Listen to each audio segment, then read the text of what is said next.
পৃথিবীর জমিনে কোনো জুলুম কখনো টিকতে পারে নাই। গাদ্দাফির মতো শাসক 40 বছর শাসন ক্ষমতা নিজের হাতে রেখেছে। মৃত্যুর সময় কুকুর বিড়াল পর্যন্ত তার সেই লাশকে টানে টেনে খেয়েছে।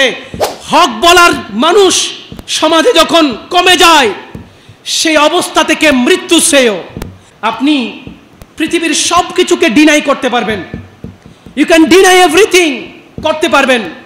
কোটি টাকা হাতে আসার সময় আপনি চাইলে সেটাকে ফেলে দিতে পারবেন, আমার টাকার দরকার নেই। আপনাকে কেউ গাড়ি উপহার দিলে আপনি গাড়ি না নিতে পারবেন। আপনাকে খাবার খাওয়াইতে চাইলে আপনি ডিনাই করতে পারবেন। আপনি পৃথিবীর সব কিছু ডিনাই করতে পারবেন, একটা জিনিস ডিনাই করার কোনো সুযোগ নাই, সেই জিনিসটার নাম মৃত্যু। মৃত্যু যখন চলে আসবে এটাকে ডিনাই করার কোনো সুযোগ নাই। মনে রাখবেন, যেখানে ন্যায়ের শাসন নাই সেই সমাজে মৃত্যু হওয়াটা উত্তম। জালিম যদি মনে করে সেই যুদ্ধ করে অত্যাচার করে বেঁচে যাবে, তার বোঝা প্রয়োজন পৃথিবীর জমিনে যখন ফিরাউন সমগ্র পৃথিবীতে মিশরের মধ্যে তাণ্ডব চালাচ্ছে, আল্লাহ সেই সময় কলিমুল্লাহ মূসা আলাইহিস সালামকে পাঠিয়েছেন। পৃথিবীর জমিনে যখন নমরুদের আবির্ভাব হয়েছে, পৃথিবীর মানুষকে তছনছ করে দিচ্ছে, আল্লাহ সেই সময় খলিলুল্লাহ হযরত ইব্রাহিম আলাইহিস সালামকে পাঠিয়েছেন। আর আমার নবী বলছেন, পৃথিবীর সমস্ত জুলুম অত্যাচারকে ধ্বংস করার জন্য কিয়ামতের আগে আগে আমার একজন সন্তান দুনিয়ার বুকে আসবেন, তিনি ইমাম মাহদী আলাইহিস সালাম। পৃথিবীর জমিনে কোনো জুলুম কখনো টিকতে পারে নাই, কোনো জালিম পৃথিবীর জমিনে টিকতে পারে নাই। গাদ্দাফির মতো শাসক 40 বছর শাসন ক্ষমতা নিজের হাতে রেখেছে। মৃত্যুর সময় কুকুর বিড়াল পর্যন্ত তার সেই লাশকে টানে টেনে খেয়েছে। মৃত্যু সবার কাছে আসবে, জালেমের কোনো নিস্তার আল্লাহর সামনে নাই। কথা বলেন ঠিক কিনা?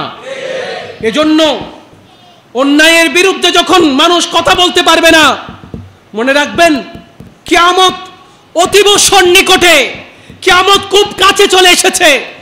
এজন্য হক বলার মানুষ সমাজে যখন কমে যায়, সেই অবস্থা থেকে মৃত্যু শ্রেয়, সে অবস্থা থেকে মৃত্যু দামি।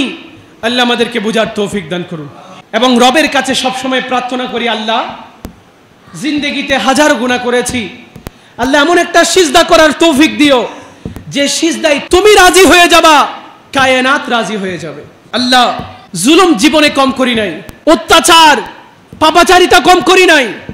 আল্লাহ জীবনে অপরাধ করতে করতে অপরাধের সমুদ্রে নিমজ্জিত হয়ে গেছি। আল্লাহ অপরাধ করতে করতে নিজের হায়াতকে ধ্বংস করে দিয়েছি। তারপরেও আল্লাহ তুমি তো রহমান, তোমার কাছে একটা সুযোগ চাই, আল্লাহ এমন একটা সিজদার তৌফিক দিও। আল্লাহ মৃত্যুর আগে আগে নিজেকে সংশোধন করার তৌফিক দিও, আর এমন একটা সিজদার তৌফিক দিও যে সিজদাটা দেওয়ার সাথে সাথে আল্লাহ তোমার আরশ কেঁপে উঠবে, তুমি খুশি হয়ে যাবা।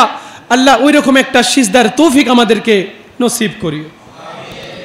একটা সিজদা, মৃত্যুর স্মরণ আমাদের জীবন থেকে যেন আলাদা না হয়, আমরা যেন সদা সর্বদা মৃত্যুর স্মরণ নিয়ে থাকতে পারি। আল্লাহ আমাদেরকে সেই তৌফিক দান করুন।